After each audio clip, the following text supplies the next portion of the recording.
Welcome to my channel. तर काय ना, आज आपण डिस्कस करणार आहे की you are not a victim.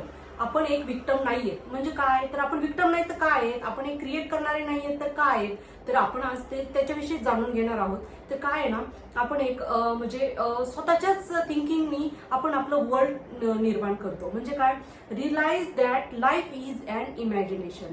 म्हणजे काय, आपण आपल्या इमॅजिनेशन पॉवरने बऱ्याचदा पाहता आपले बहीण भाऊ असतात, तर आपण जर आपल्या बहीण भावांचं काय केलेलं असतं, एक चित्र आपलं इमॅजिन केलेलं असतं, किंवा आपली मुलं आहेत आपण त्यांचं एक चित्र इमॅजिन केलेलं असतं, हसबंड आहे त्यांचं पण एक चित्र इमॅजिन केलेलं असतं जे आपल्या डोळ्यासमोर असतं. परंतु तसंच दुसऱ्यांचं इमॅजिनेशन त्यांच्या बाबतीत असेलच असं काही नाही. समजा आपल्याला 2 मुलं आहेत, तर त्याच्यातल्या भावाभावांना विचारलं की तुझी इमेज कशी आहे, तर त्याचं आपण जसं त्यांचं स्पष्टीकरण देऊ किंवा त्यांचं वर्णन करू त्या पद्धतीत ते करतीलच असं काही नाही. म्हणजे काय, किंवा आपल्या बहीण भावांचं सुद्धा आपण जर वर्णन सांगितलं किंवा आपण जर इमॅजिनेशन